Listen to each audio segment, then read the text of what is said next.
Also the source of all energy. Saan nagmula? Ang God Matter. Yes. Kaya siya tinawag na God Matter kasi siya ang pinagmulan ng lahat. Nagmula ng kagaya ng Lahat ng bagay na nakikita mo sa mundo at buong universe. sino siya? God Matter nga ang tawag doon, hindi sino siya. Isa siyang Creator. energy. Doon nagmula lahat ng bagay-bagay na nabuo sa mga bagay-bagay at nabuo pa ng mga iba pang bagay-bagay. Ang klaseng bagay yun? Sino yun? Kaya nga sa tinawag na God. Kaya nga sa tinawag na God Matter. God Mother.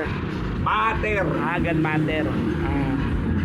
So, pwede malaman ano pangalan niya. God Matter nga! May God pangalan damn it. yun. May pangalan pa rin yun. God Matter! May pangalan pa rin yun. Hindi mo siya papangalanan kasi hindi naman siya entity.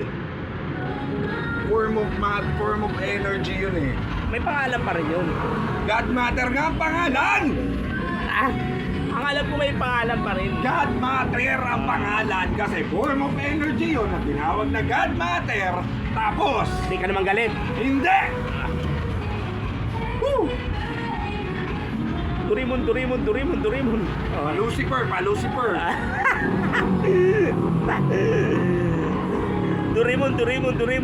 Doraemon. Pa-Lucifer! Lucifer na tayo, hindi na palustapan.